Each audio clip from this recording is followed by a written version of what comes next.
Welcome to सद्भावना news and I am Poonam Sharma.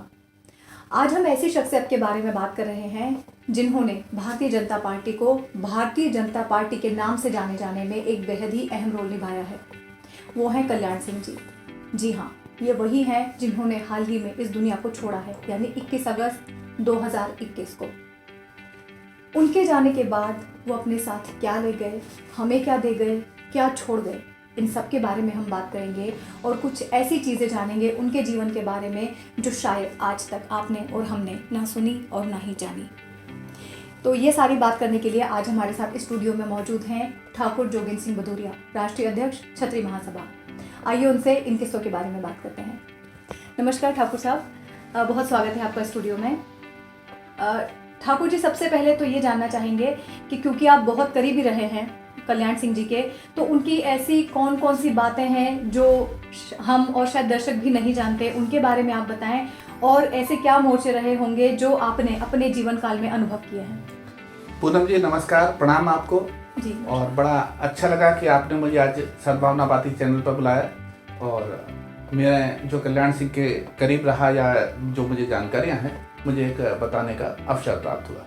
तो सबसे पहला मैं आपको प्रणाम करता हूं और आपके दर्शकों को मेरी तरफ से बहुत सारा प्रणाम और शुभ आशीर्वाद जीवन में उनके लिए।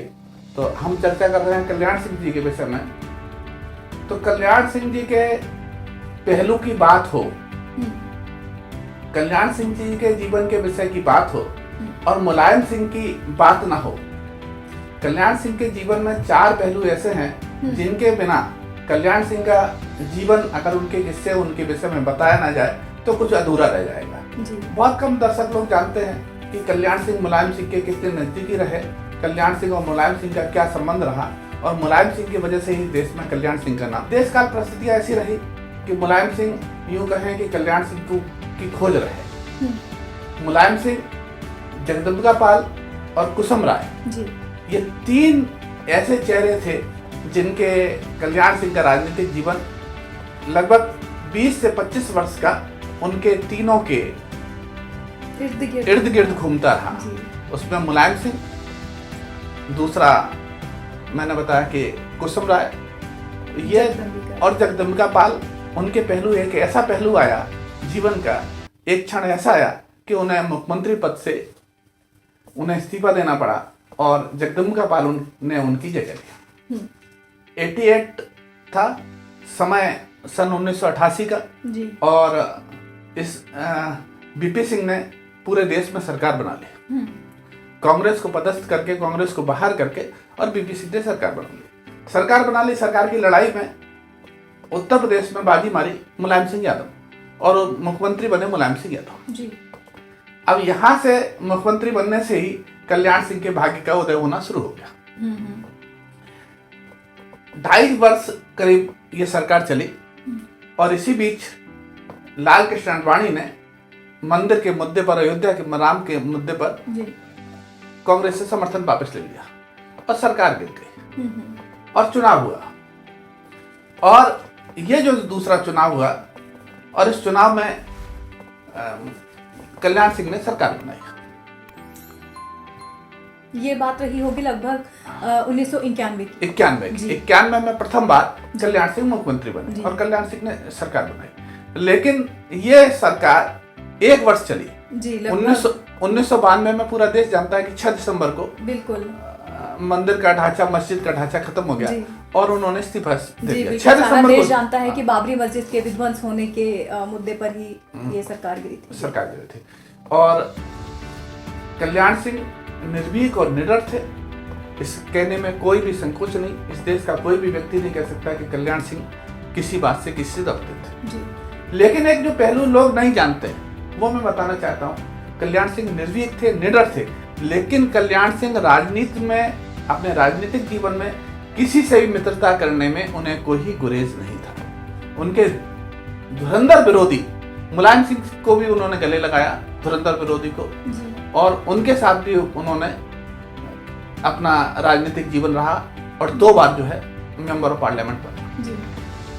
अब 91 में इस्तीफा दे दिया और फिर मुलायम सिंह आ गए मुलायम सिंह का और इनका चोली दामन का उत्तर प्रदेश में साथ सर, रहा जहाँ तक कि मुझे जानकारी है उन्होंने इस्तीफा 92 में दिया होगा, हाँ, क्योंकि इनके आगे में मुख्यमंत्री बने। 92 6 दिसंबर को, जी, जी, 92 6 दिसंबर को उन्होंने इस्तीफा दे दिया जी। और उसके बाद राज्यपाल शासन लागू हो गया और राज्यपाल शासन के बाद फिर चुनाव हुआ और वो जो चुनाव हुआ उस चुनाव में मुलायम सिंह आ गए और मुलायम सिंह ने एक नारा दिया, मुलायम सिंह ने एक कांसीराम के साथ सरकार बनाई और मुलायम सिंह ने उस समय एक नारा दिया, मिले मुलायम कांसीराम हवा में उड़ गए जय श्री राम जी। और कल्याण सिंह की इतनी बड़ी मेहनत जिसने उन्हें पूरे देश में हीरो बनाया और वो फिर दोबारा से मुलायम ने बाजी पलट ली। लेकिन कल्याण सिंह भी कहाँ चुप बैठने वाले थे। कुछ दिन मुलायम की सरकार रही कांसीराम के साथ, उठा करके मायावती ने फिर वापस खेल लिया और वो सरकार मुलायम सिंह की गिर गई और अब जो है सरकार जो बनती है वो बनती है फिर कल्याण सिंह की।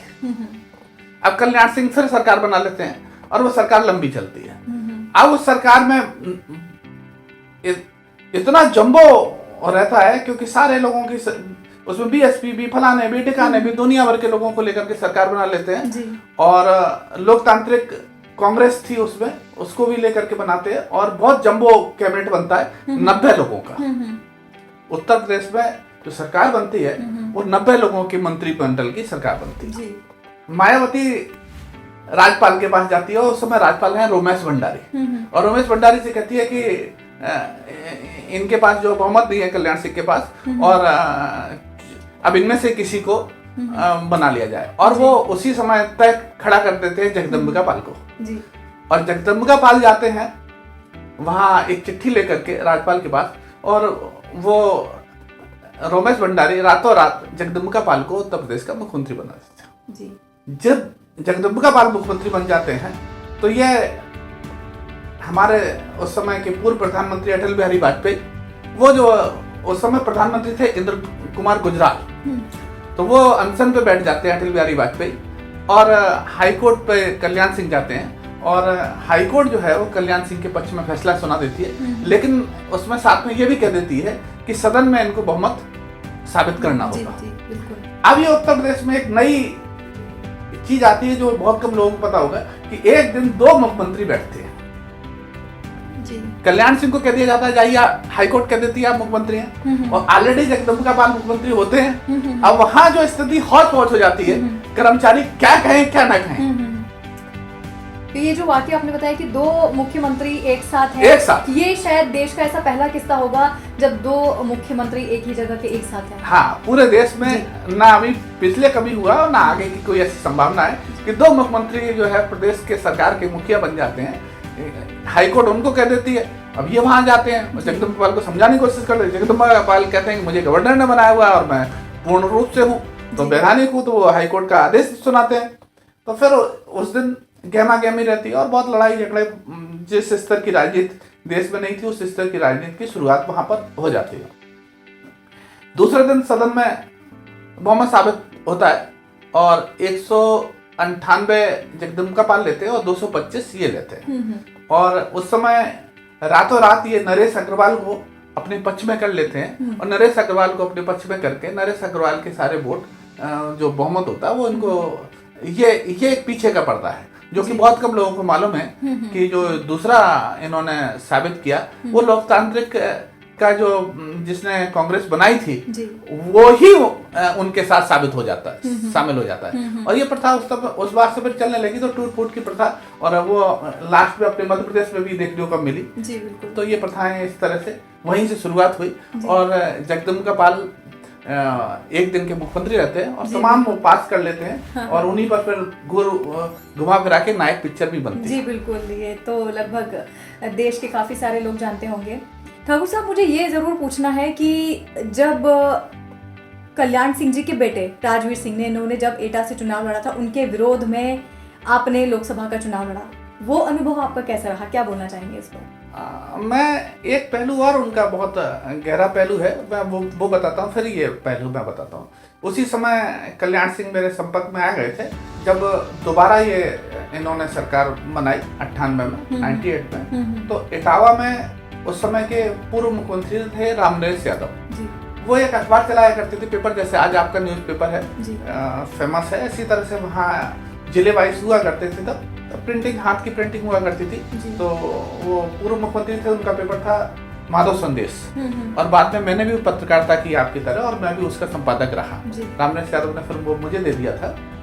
तो उस समय जब मैं माधव संदेश चला रहा था, तब मेरी कल्याण सिंह जी से मुलाकात हुई। और जो पहलू मैं बताता हूँ, उस समय उनके जीवन में आई कुसुम राय। और कुसुम राय ने के जीवन में आने से ऐसा उथल पुथल का माहौल क्रिएट कर दिया काफ़ी लोगों ने। और उनका एक शायद मुझे भी उस समय बुलाया था, वो उनका जन्मदिन था। तो जन्मदिन पर वो घटना थी, और एक साधारण घटना थी कि कोई मुख्यमंत्री किसी के यहाँ भी चला जाता, लेकिन उसको इतना जोर शोर से प्रचारित किया गया कि इनको जो है मुख्यमंत्री का पद उस समय फिर इनको त्यागना पड़ा। तो निश्चित रूप से कल्याण सिंह जी जिससे भी मिलते थे बहुत सहृदय थे, बहुत अच्छे दिल के व्यक्ति थे। और जब 2014 में मैं चुनाव लड़ने गया तो ऐसा बताया गया कि कल्याण सिंह वहां से चुनाव लड़ रहे हैं। जब हम गए तो फिर मालूम पड़ा कि नामांकन उनके पुत्र राजवीर सिंह ने कर दिया। तो हमारे साथ देवेंद्र भाई भी थे, हम लोग यहाँ इंदौर के काफी लोग यहाँ से साथ में गए थे, क्योंकि एटा हमारे लिए जो लोकसभा थी वो उनकी प्रॉपर लोकसभा थी। वहां से वो 2 बार जीते थे, 2 चुनाव वहां वो एटा से जीते थे, और अपनी ही सीट उन्होंने अपने पुत्र को दे दी थी।